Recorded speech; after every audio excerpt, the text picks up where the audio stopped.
YS Rajasekhara రెడ్డిని తలుచుకుని senior politician Botsa Satyanarayana కన్నీరు పెట్టడం హాట్ టాపిక్ అయింది. దీనందరికీ బీజం అమరావతికి శాశ్వత రాజధాని హోదా దగ్గర మొదలైందని చెప్పాలి.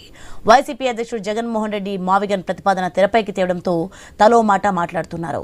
అందులో భాగంగా జగన్ కు పదవి వ్యామోహం ఎక్కువ అని, ఎంతకైనా తగ్గిస్తారని మంత్రి అచ్చెన్నాయుడు ఆరోపించారు. తండ్రి మరణాన్ని అడ్డం పెట్టుకుని ముఖ్యమంత్రి పదవి కోసం సంతకాల సేకరణ చేపట్టారని విమర్శించారు అచ్చెన్న. మంత్రి అచ్చెన్నాయుడు వ్యాఖ్యలకు కౌంటర్ ఇచ్చే ప్రయత్నం చేశారు మాజీ మంత్రి బొత్స సత్యనారాయణ. ఆయనకు కావలసింది పదవే. వైసీపీలో పెద్దలు రేపు మేము అధికారంలోకి వస్తే ఈ చట్టాన్ని మార్చేస్తామని చెప్పి మాట్లాడు. నేను నిన్నటి వరకు జగన్మోహన్ రెడ్డి పిచ్చోడు అనుకున్నాను. ఇప్పుడు వైసీపీలో ఉన్నటువంటి ప్రతి ఒక్కరూ పెద్ద పిచ్చోళ్ళుగా పిచ్చోళ్ళు తయారైతే ఏ విధంగా వస్తుందో ఈరోజు వాళ్ళ ఒక మాటలు మీరు చూడండి. ఒక్కసారి రాజశేఖర రెడ్డి చనిపోవడం కానీ, వివేకానంద చచ్చిపోవడం కానీ ఒకే ఒక్క ఆయన లాభం పొందాడు. ఎవరు? జగన్మోహన్ రెడ్డి ఒక్కలే తప్ప లాభం పొందిన వాళ్ళు ఒక్కలున్నారా? ఇప్పటికే ఈ రాష్ట్రం ఏ విధంగా నాశనం అయిందో, ఈ రాష్ట్రం అంటే ప్రతి ఒక్కరూ ఏ విధంగా అసహించుకున్నారో మనందరికీ తెలుసు. ఈ రాష్ట్రాన్ని మళ్ళీ గాడిలో పెట్టి ప్రజలు కూడా ప్రశ్నించకపోతే ఇటువంటి వ్యక్తులు రాజకీయాలకు అవసరం? పార్టీ లేకపోతే బయటికి రాగలరా? ఇక మంత్రి అచ్చెన్నాయుడు వ్యాఖ్యలకు కౌంటర్ ఇచ్చే ప్రయత్నం చేశారు మాజీ మంత్రి బొత్స సత్యనారాయణ. వైఎస్ రాజశేఖర రెడ్డి మరణంపై దిగజారి మాట్లాడారని విమర్శించారు. వైఎస్ఆర్ ను గుర్తు చేసుకుని కంటతడి పెట్టారు బొత్స. గౌరవం ఇచ్చి పుచ్చుకోవడం రాజకీయాల్లో మంచిదని అన్నారు. రాజకీయాల కోసం ఉన్న మాట్లాడి లేని మాటలు తెచ్చుకోవట్లే. ఈ రాష్ట్ర చరిత్రలో ఎన్నో విషయాలు ఉన్నాయి ఈ గుండెల్లో. మీ సంగతులు కానీ, మీ పార్టీ సంగతులు కానీ, మీ నాయకుల సంగతులు కానీ అలాగే ఉన్నాయి. ఉచ్చ రాజకీయాల కోసం, పదవుల కోసం, వాటి కోసం ఈ రకమైన నీచమైన దిగజారుతారని అనుకోలే. చెయ్యి దమ్ముంటే ఈ రాష్ట్రంలో ప్రజలకు వచ్చి న్యాయం చేయి. నీకు ఇచ్చిన పదవులు నువ్వు న్యాయం చేయి. ఎంత పచ్చిగా నేను అబద్ధం ఆడుతున్నావు. మొదలుపేట బోర్డుకి వెళ్ళినప్పుడు 40 మందికి వచ్చి పోలీసులు వచ్చి పర్మిషన్ ఇచ్చారు, ఇప్పించారని చెప్తాం. ఎంత అబద్ధం అది రాజకీయాల్లో. ఇవే ఏమనుకుంటున్నావు? గౌరవాన్ని ఇచ్చి గౌరవాన్ని పుచ్చుకోవాల్సిన రాజకీయాల్లో మంచిది. అంతేగాని రాజకీయాల కోసం, రాజకీయ పదవుల కోసం లేనిపోయిన దిగజారుడమైన మాట్లాడుతూ నాకేం పర్వాలే. జగన్మోహన్ రెడ్డి గారితో వచ్చి ఏదో అన్నాను ఆయన నాకేమి నష్టం కాదు. కానీ రాజశేఖర రెడ్డి గారితో అవసరాన్ని తీసుకొచ్చి ఇప్పుడు పెట్టావు కాబట్టి ఇవాళ ఇది మాట్లాడుతున్నా.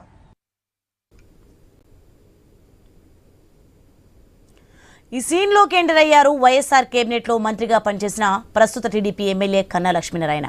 నాడు సంతకాలు చేసిన వారిలో తాను ఉన్నానని చెప్పారాయన. నాటి సంగతులను గుర్తు చేసుకుంటూ జగన్ పై విమర్శలు గుప్పించారు.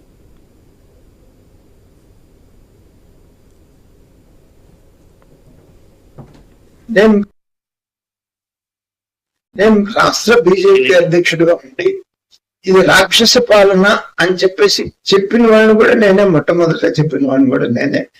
అప్పుడు ఫీల్ అయ్యాను, ఎందుకు సంతకం పెట్టానా, ఇటువంటి వాడి మనస్తత్వం తెలియక నేను సంతకం పెట్టాను. మనస్తత్వం తెలియక సంతకం పెట్టాను. అది అప్పుడు ఉన్నటువంటి పరిస్థితి. ఈయన ఎవరికి అప్పట్లో పరిచయం లేదు. రాజశేఖర రెడ్డి గారి కుమారుడుగా రాజశేఖర రెడ్డి గారి మనస్తత్వం కలిగి ఉంటాడని చెప్పేసి భావించాము. కానీ ఈయన మనస్తత్వం ముఖ్యమంత్రి అయిన తర్వాత కానీ ఈయన రాక్షస మనస్తత్వం కలిగినటువంటి వ్యక్తి, మానవ మనస్తత్వం కలిగినటువంటి వ్యక్తి కాదు అనేటువంటిది అర్థమై అప్పుడు ఎందుకు సంతకం పెట్టామని బాధపడ్డాము కూడా పరిస్థితి. సో మొత్తానికి చరిత్రను తెవ్వితీస్తున్నారు రెండు పార్టీల నాయకులు. అమరావతి చట్టంతో మొదలైన రాజకీయం మావిగన్ మీదుగా వైఎస్ఆర్ మరణం వరకు వెళ్ళింది. దీనికి ఫుల్ స్టాప్ పడుతుందా? తలో మాట మాట్లాడుతూ కంటిన్యూ చేస్తారా? మరణించిన నాయకుడి పేరుతో రాజకీయం చేస్తున్నారనే ఆరోపణలో నిజమెంత? అది కరెక్టేనా? అసలు రాజకీయాలే గాడి తప్పుతున్నాయా? ఒకప్పుడు ఎన్నికల వరకే రాజకీయాలు ఉండేవి, ఇప్పుడు ప్రతినిత్యం రాజకీయాలే కనిపిస్తున్నాయా? ఒకప్పుడు సీఎం ప్రతిపక్ష నేత కలిసి కనిపించేవారు, ఇప్పుడు అలాంటి పరిస్థితి ఉందా? ఎందుకు లేదు? ప్రజా ప్రయోజనాల కంటే స్వలాభం, పార్టీ వ్యూహాలే ముఖ్యం అవుతున్నాయా?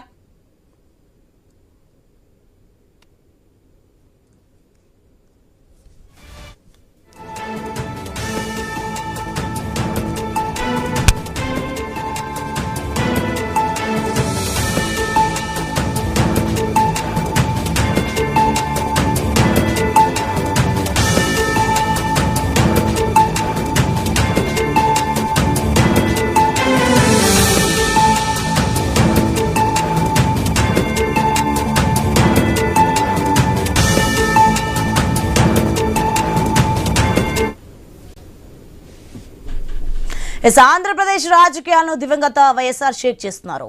వైఎస్ రాజశేఖర రెడ్డిని తలుచుకుని సీనియర్ పొలిటీషియన్ బొత్స సత్యనారాయణ కన్నీరు పెట్టడం హాట్ టాపిక్ అయింది. దీనంతటికీ బీజం అమరావతికి శాశ్వత రాజధాని హోదా దగ్గర మొదలైందని చెప్పాలి. వైసీపీ అధ్యక్షుడు జగన్మోహన్ రెడ్డి ప్రావికన్ ప్రతిపాదన తెరపైకి తేవడంతో తలో మాట మాట్లాడుతున్నారు. అందులో భాగంగా జగన్ కు పదవీ వ్యామోహం ఎక్కువ అని, ఎంతకైనా తగ్గిస్తారని మంత్రి అచ్చెన్నాయుడు ఆరోపించారు. తండ్రి మరణాన్ని అడ్డం పెట్టుకుని ముఖ్యమంత్రి పదవి కోసం సంతకాల సేకరణ చేపట్టారని విమర్శించారు అచ్చెన్న.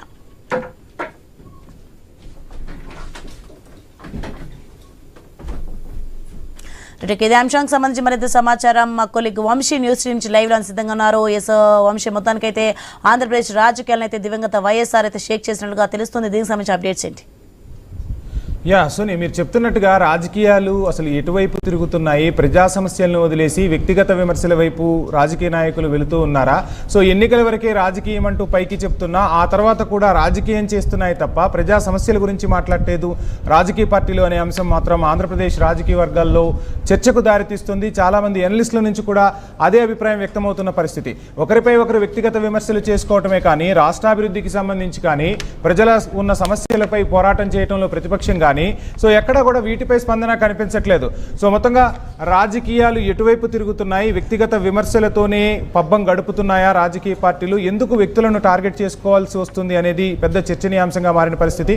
సో ఇదే అంశానికి సంబంధించి మనతో మాట్లాడేందుకు కాంతి సిద్ధంగా ఉన్నారు. కాంతి, మొత్తంగా ప్రతి పార్టీ కూడా రాజకీయం చేస్తూ ఉంటాయి, కానీ అవి ఎన్నికలప్పుడే అని చెప్తున్న మాటలు మనకు స్పష్టంగా కనిపిస్తున్నాయి. ఏం జరుగుతుందో ముఖ్యంగా ఆంధ్రప్రదేశ్ రాజకీయాలను చూస్తే వ్యక్తిగత విమర్శలు తారాస్థాయికి వెళ్తున్న పరిస్థితి, కన్నీటి పర్యంతమవుతున్నారు.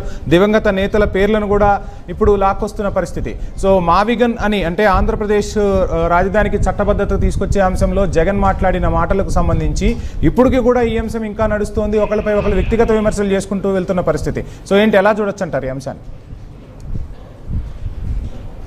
యావంశీ, ఆంధ్రప్రదేశ్ రాష్ట్ర రాజధానిగా అమరావతికి చట్టబద్ధత కల్పిస్తూ కేంద్రంలో బిల్ పాస్ అయిన నాటి నుంచి ఈ రోజు వరకు ఆంధ్రప్రదేశ్కి సంబంధించినటువంటి రాజకీయాలు అయితే వాడి వేడిగానే సాగుతున్నాయని చెప్పుకోవాలి. ఎందుకంటే ముఖ్యంగా రాష్ట్ర రాజధానిగా అమరావతికి సంబంధించి మాజీ ముఖ్యమంత్రి జగన్మోహన్ రెడ్డి మావిగన్ పేరుతోటి ఒక కొత్త ప్రతిపాదనను తీసుకురావడము, మావిగన్ అభివృద్ధి చేసినట్లయితే ఎక్కడ ఎవరికి ఇబ్బంది లేకుండా ఎటువంటి డబ్బు కూడా వృధా చేయకుండా దాదాపుగా 200 కోట్ల రూపాయలని మిగిల్చుకోవచ్చు ప్రభుత్వం. ఎందుకు ఎవరి కోసం అమరావతి నిర్మిస్తున్నారు అంటూ కూడా జగన్మోహన్ రెడ్డి చేసినటువంటి వ్యాఖ్యల పైన ఒక పెద్ద దుమారమే కొనసాగుతుందని చెప్పుకోవాలి. ఆ తర్వాత జరిగినటువంటి పరిణామాలలో అటు మంత్రులు, మాజీ మంత్రులు కూడా ఒకరిపై ఒకరు విమర్శలు చేసుకుంటున్న పరిస్థితి. ఇక దివంగత నాయకులకి సంబంధించి ఇటు అమరావతి రాష్ట్ర రాజధాని విషయంలో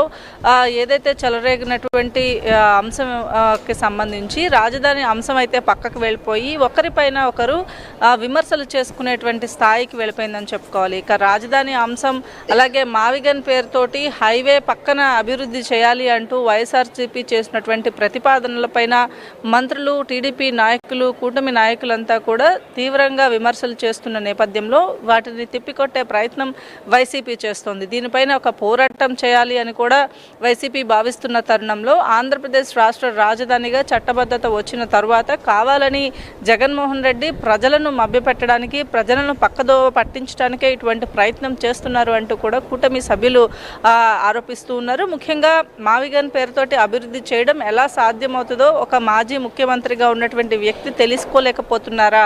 అసలు ఈయన జగన్మోహన్ రెడ్డి రాజశేఖర్ రెడ్డికి ఎలా పుట్టాడు? రాజశేఖర్ రెడ్డికి సంబంధించినటువంటి అంశంలో ఆయనకున్నటువంటి క్వాలిటీస్ ఏమీ కూడా ఈయన దగ్గర లేవు. ఖచ్చితంగా ఏదైతే అమరావతికి సంబంధించినటువంటి అంశంలో కావచ్చు, ఆంధ్రప్రదేశ్ అభివృద్ధి విషయంలో కూటమి ప్రభుత్వం చిత్తశుద్ధితో ముందుకు వెళ్తోంది. దాంట్లో భాగంగానే రాష్ట్ర రాజధానిగా గత 5 సంవత్సరాలు ఏవైతే ప్రజలు ఇబ్బందులు పడ్డారో వాటిని మళ్ళీ ఉండకుండా ఉండేలాగే దీనికి చట్టబద్ధత కల్పిస్తూ నిర్ణయం తీసుకోవాల్సి వచ్చింది. కాకపోతే ప్రస్తుతం ఈ అంశం ఏదైతే ఉందో అమరావతి రాజధాని అంశం, మావిగన్ అంశం, ముఖ్యంగా ఈ రెండు కూడా పక్కకు వెళ్ళిపోయి రాజకీయంగా ఒకరిపైన ఒకరు కక్షలు, కార్పణ్యాలతో పాటుగా పర్సనల్ ఏవైతే ఇవి కూడా విమర్శలు కూడా చేసుకుంటున్న పరిస్థితి అయితే ప్రస్తుతం ఆంధ్రప్రదేశ్లో కొనసాగుందని చెప్పుకోవాలి. వంశీ,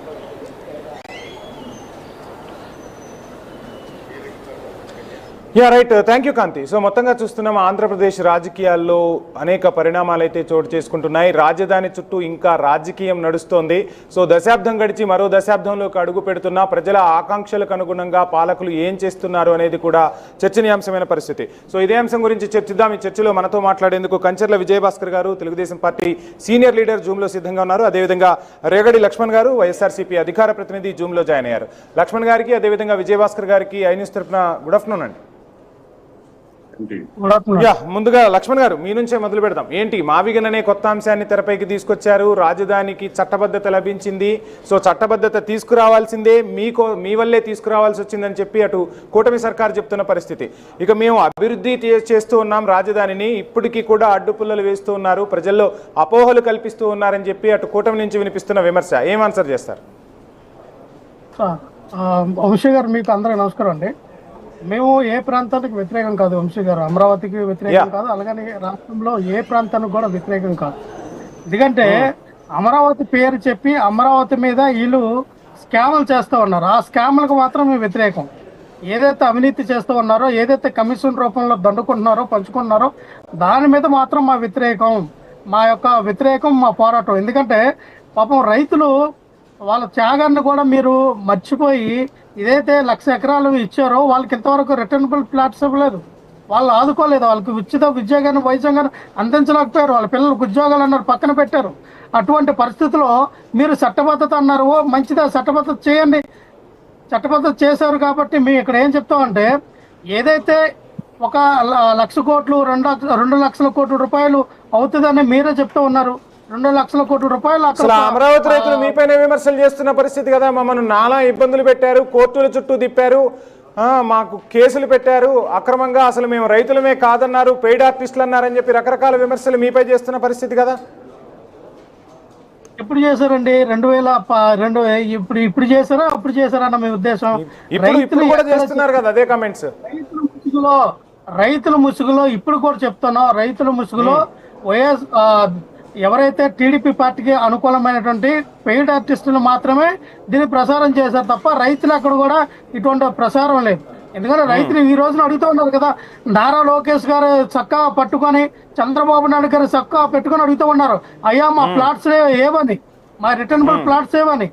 మేము ఒకటి చెప్తున్నాం సార్, 2 లక్షల కోట్ల రూపాయలు అక్కడ ఖర్చు పెట్టి 2 లక్షల కోట్ల రూపాయలు అక్కడ ఖర్చు పెట్టి ఒక మహానగరం, ఒక మహారాజధానిని తయారు చేస్తాం, 100 సంవత్సరాలు పడుతుంది, 200 సంవత్సరాలు పడుతుంది అని చెప్పినట్టు వ్యక్తులు మీరు, అది దాని ద్వారా రెవెన్యూ ఈ ఆంధ్రప్రదేశ్ రాష్ట్రానికి ఎలా వస్తుంది అంటే 3 ప్రాంతాలకి మనం ఏదైతే 3 ప్రాంతాల రాయలసీమ ఉత్తరాంధ్ర ప్రజలు ఏమవ్వాలి?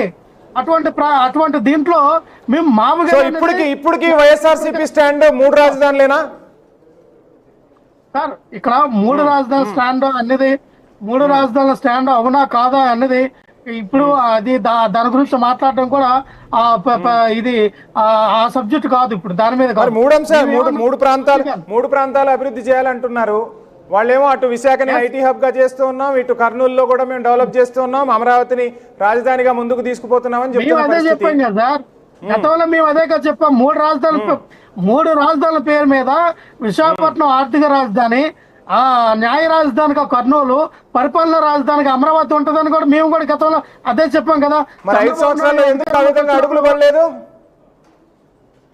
ఏమండి 5 సంవత్సరాల్లో ఎందుకు రాజధానికి సంబంధించి అడుగులు పడలేదు? అండ్ మావిగన్ అని ఇప్పుడు పేరు తీసుకొచ్చారు, ప్రజలు మీకు అధికారం ఇచ్చినప్పుడు ఆ మావిగన్ ఎందుకు తెర మీదకి తీసుకురాలేకపోయారు? వినండి సార్. మేము 3 ప్రాంత రాజధాని విషయంలో మీరు తీసుకొచ్చిన విధానాన్ని వీళ్ళు కోర్టుకు వెళ్ళి ఆ పనులు ఎక్కడ కూడా జరగకుండా ఆపారు. ఏ పనులు, అమరావతి పనులు కానీ, విశాఖపట్నం పనులు కానీ, అలాగే రాయలసీమ మీద జరిగినటువంటి హైకోర్టు బెంచ్ కానీ ఏ పనులు కూడా జరగకుండా వీళ్ళు కోర్టులో కేసులు వేశారు. సరే, కోర్టులో కేసులు వేసారు, పక్కన నడుస్తూ ఉన్నాయి. ఈ రోజు వీళ్ళు అధికారంలోకి వచ్చిన తర్వాత మేము ప్రతిపాదించాం కదా, సరే మీరు ఎలాగో అవి కాదన్నారు, 3 ప్రాంతాలు మీకు అవసరం లేదంటున్నారు, కనీసం ఈ 3 జిల్లాలు ఏదైతే విజయవాడ కానీ, మచిలీపట్నం కానీ, గుంటూరు 3 జిల్లాలు కూడా 110 కిలోమీటర్ల మేర హైవే రోడ్డు విస్తరించి ఉంది. అది ఒక క్యాపిటల్ క్యారిడార్ గా, గ్రోత్ ఇంజిన్ గా ఉంటుంది. దాన్ని డెవలప్మెంట్ ఆల్రెడీ అయినాయి. అటు చూస్తే మచిలీపట్నంలో పోర్ట్ ఉంది, పోర్టు ద్వారా చాలా రాజధానులు అభివృద్ధి చెంది, దాని ద్వారా రెవెన్యూ వస్తుంది. ఇటు చూస్తే విజయవాడలో ఆసియా ఖండంలోనే అతిపెద్ద బస్ స్టాండ్ ఉంది, ఆసియా ఖండంలోనే అతిపెద్ద రైల్వే స్టేషన్ ఉంది. ఇప్పుడు మీరు చెబుతున్న అంశాలన్నీ కూడా మీరు అధికారంలో ఉన్నప్పుడు కూడా ఉన్నాయి కదా, అప్పుడు ఎందుకు తీసుకురాలేకపోయారు? మొన్ననే ఈ అంశాన్ని ఎందుకు తీసుకురావాల్సి వచ్చింది అనేది వినండి సార్, ఆ ప్రతిపాదన కూడా ఆ రోజుల్లో ప్రతిపాదన కూడా మేము అన్ని ప్రాంతాల్లో ఇవి కూడా ఉన్నాయి కదా. మీరు చెప్పిన విజయవాడ ఉంది, మచిలీపట్నం ఉంది, అలాగే గుంటూరు కూడా ఉంది. మేము పెట్టినటువంటి ప్రతిపాదనలో మామగాని లేదని మీరు చెప్పవసరంలా. మామగాని కూడా ఆ రోజున ఉంది, పేరు ఈ రోజు బయటకు వచ్చింది. ఆ రోజున మామగాని కూడా జగన్మోహన్ రెడ్డి గారి ఆలోచనలో ఉంది. వీళ్ళేం చెప్పారు?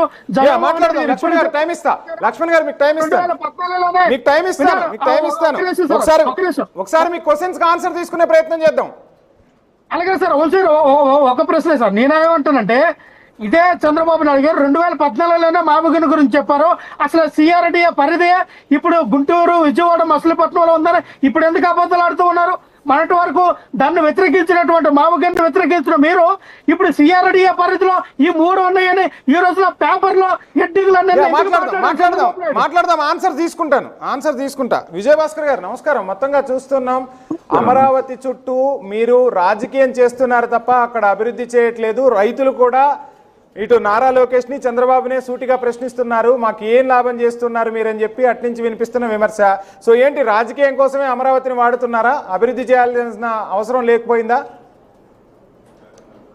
5 సంవత్సరాల జగన్మోహన్ రెడ్డి పరిపాలనా కాలంలో రాష్ట్రం విధ్వంసమైంది, శిథిలమైంది. మేము అధికారంలోకి వచ్చి 22 మాసాలు పూర్తిగా వస్తుంది. ఈ 22 మాసాల్లో నిత్యం అహర్నిశలు కసరత్తు చేస్తూ ఉన్నాం. ఆ పరిపాలనని గాడిలో పెట్టాము. ఇప్పుడు మరలా కొత్తగా ఈ సంక్షేమ అభివృద్ధి కార్యక్రమాలన్నింటినీ సక్సెస్ఫుల్ గా నడుపుతున్నాం. వీటన్నిటిని చూసి వాళ్ళ కడుపు మంటగా ఉంది. పోతే రోజుకో నినాదం ఇస్తారు, మాకు ఉన్నది మావిగన్ అనేది, మాకు ఉన్నది ఆలోచన ఉన్నది అంటారు. మొన్న రాజ్యసభలో బిల్లు పెట్టారు. ఇవి అధికార పార్టీ, ప్రతిపక్ష పార్టీ మధ్య విమర్శలు ఉండటం సహజం. కానీ దివంగత నేతల పేర్లు ఎందుకు లాగుతున్నారు?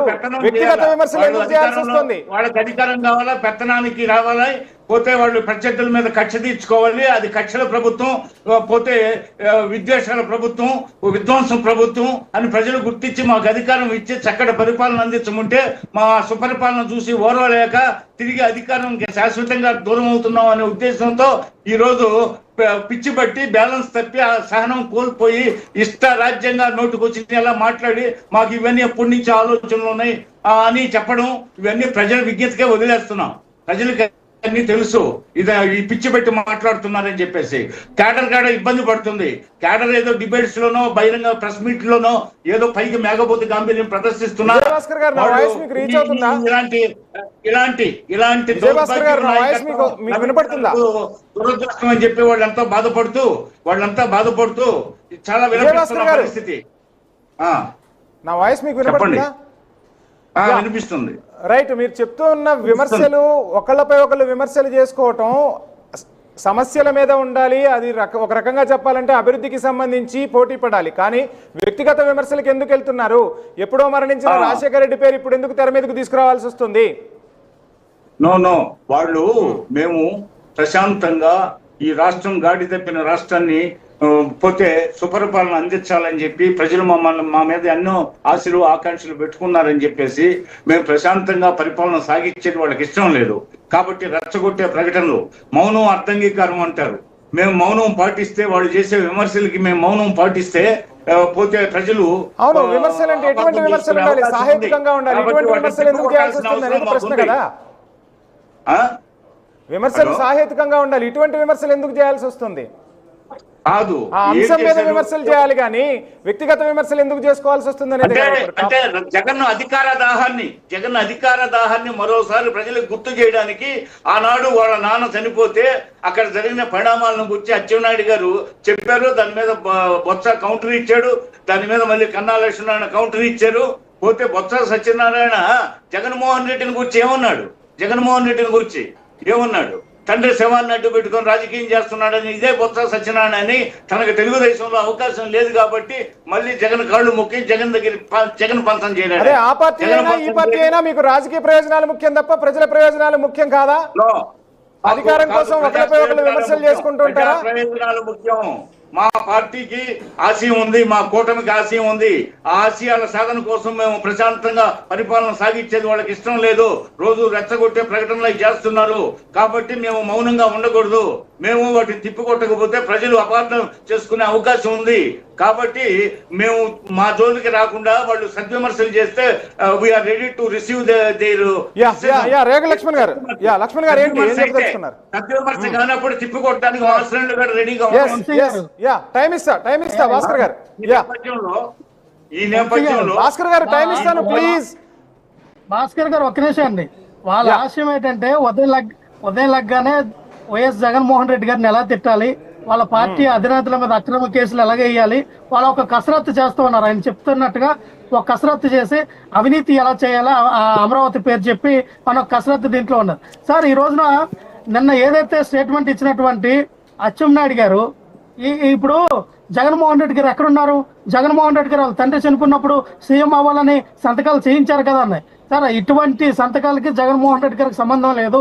ఆ రోజున కన్నా లక్ష్మీనారాయణ గారు, మల్లు భట్టు విక్రమార్క గారు, అలాగే రఘువీరారెడ్డి గారు, వీళ్ళు ముగ్గురు అలాగే చాలా మంది కలిపి అక్కడ జగన్మోహన్ రెడ్డి గారు సీఎం అవ్వాలని చెప్పి సంతకాల సేకరణ చేసింది వాళ్ళు అని చెప్పి క్రిస్టల్ క్లియర్ గా వాళ్ళ ముగ్గురు కూడా చెప్పారు. ఈ ఏ పాపం జగన్మోహన్ మీరు చెప్తున్నట్టుగా ఒకళ్ళపై ఒకళ్ళు రాజకీయ విమర్శలు ఉంటున్నాయి కానీ మీరు మాత్రం ప్రజాక్షేత్రంలోకి వచ్చి ఎందుకు పోరాటం చేయలేకపోతున్నారు? సో ప్రజలతో కలిపి పోరాటం చేయాలి కదా, అప్పుడే కదా ప్రతిపక్షంపై ప్రజల్లో ఒక నమ్మకం వచ్చేది. ఎన్నో సమస్యలు ఉన్నాయి, ఆ సమస్యలపై ఎక్కడ పోరాడుతుంది వైసీపీ అని ఈ రోజు ప్రజలు చర్చించుకుంటున్న పరిస్థితి. సో ఎక్కడ పోరాడుతున్నారు ప్రజాక్షేత్రంలో? ఖచ్చితంగా ప్రజాక్షేత్రంలో ప్రతి అంశం పైన మేము పోరాటం చేస్తున్నాం. ప్రతి దాంట్లో మీద మా వైఎస్ఆర్ పార్టీ కేడర్, మా మాజీ ఎమ్మెల్యేలు, మినిస్టర్లు అందరూ కూడా ప్రతి రోజు కూడా ఏదైతే ఈ కూటమి ప్రభుత్వం మీద వీళ్ళు చేస్తున్నటువంటి అన్యాయాల అక్రమం పైన మేము ప్రతిరోజు గలమెత్తి మాట్లాడుతున్నాం, ప్రజల్లో తీసుకెళ్తున్నాం. అలాగే ఇంకో విషయం ఏంటంటే ఎక్కడ ఉన్నారు అయ్యా అచ్చెన్నాయుడు గారు? నేను ఒక మిమ్మల్ని ప్రశ్న వేయబోతా ఉన్నా. కింజారపు ఎవరైతే ఎర్రవనాయుడు గారు యాక్సిడెంట్ అయి చనిపోయినప్పుడు ఆ రోజున అంబులెన్స్ 2-3 గంటలు ఎందుకు టైం పట్టింది? ఆ రోజు మళ్ళీ ఈ అంశాల చుట్టూ తిరుగుతున్న పరిస్థితులు, మీ వ్యక్తిగత ప్రయోజనాలు, మీ స్వార్థ రాజకీయాలు తప్ప ప్రజా సమస్యలు పట్టించుకోరా? ప్రజా సమస్యల గురించి ప్రస్తావించరా? వాళ్ళు ఒక మాట అంటే మీరు 4 మాటలు అంటున్నారు, మీరు 4 అంటే వాళ్ళు 8 అంటున్నారు. ఇదేనా రాజకీయం? ఇదేనా? ప్రజలు అధికారం ఇచ్చి పార్టీకి అధికారం ఇచ్చారు, ప్రతిపక్షంగా మిమ్మల్ని కూర్చోబెట్టింది ఎందుకు? ప్రజల కోసం పోరాడమనే కదా. మీకు ఒక బాధ్యత ఇచ్చారు కదా, ఆ బాధ్యతలు మరిచి ఒకరిపై ఒకరు విమర్శలు చేసుకుంటూ ఎన్ని రోజుల కాలం వెల్లదీస్తారు? వంశీ గారు, మేము ప్రజల పైన ప్రజాపక్షాన పోరాటం చేస్తున్నామనే ఆ అక్కసుతో ఈ రోజున మా మీద వాళ్ళు వ్యక్తిగతమైనటువంటి దాడి చేస్తూ ఉన్నారు. మా యొక్క క్యారెక్టర్ అసెస్మెంట్ చేస్తూ ఉన్నారు మా నాయకులు. అలాగే ఎవరు చెప్పారు సార్? మా జగన్మోహన్ రెడ్డి గారు, వాళ్ళ కార్యకర్తలు, వాళ్ళ నాయకులందరూ కూడా మీ భార్యలు కాదంటే ఇంకో రకంగా వ్యక్తిగత విమర్శలకు వెళ్ళొద్దు. ఐ న్యూస్ ఇటువంటివి ఎక్కడా ఉపేక్షించదు. సో ప్రజల ప్రయోజనాల కోసం మాట్లాడాలి, ప్రజల గురించి మాట్లాడాలి. ఆంధ్రప్రదేశ్ లో ప్రజల ఆకాంక్షలకు అనుగుణంగా అధికార పార్టీ ప్రతిపక్షం పోరాడాల్సిన అవసరం ఉంది. ఆ దిశగా అడుగులు వేయాలని కూడా సూచన చేస్తున్నాం. చర్చలో పాల్గొన్న విజయభాస్కర్ గారికి, రేగడి లక్ష్మణ్ గారికి ఐ న్యూస్ తరఫున ప్రత్యేక ధన్యవాదాలు. సో ఏది ఏమైనా అధికార పక్షం ప్రతిపక్షం బాధ్యతగా వ్యవహరించినప్పుడే ఒక రాష్ట్రం అభివృద్ధి పదంలోకి ముందుకు సాగుతుంది. ప్రజలు ఇచ్చిన బాధ్యతను సక్రమంగా నెరవేర్చించినప్పుడే మరలా ప్రజాక్షేత్రంలో ఆ పార్టీలకు విలువనేది ఉంటుంది. రాజకీయ నాయకులు హుందాగా ప్రవర్తించాల్సిన అవసరం ఉంది అని కూడా ఈరోజు రాజకీయ విశ్లేషకులు మాట్లాడుకుంటున్న పరిస్థితి అయితే స్పష్టంగా కనిపిస్తుంది. సో ఇది వాళ్ళ క్వశ్చన్ అవర్ స్టేట్ షో.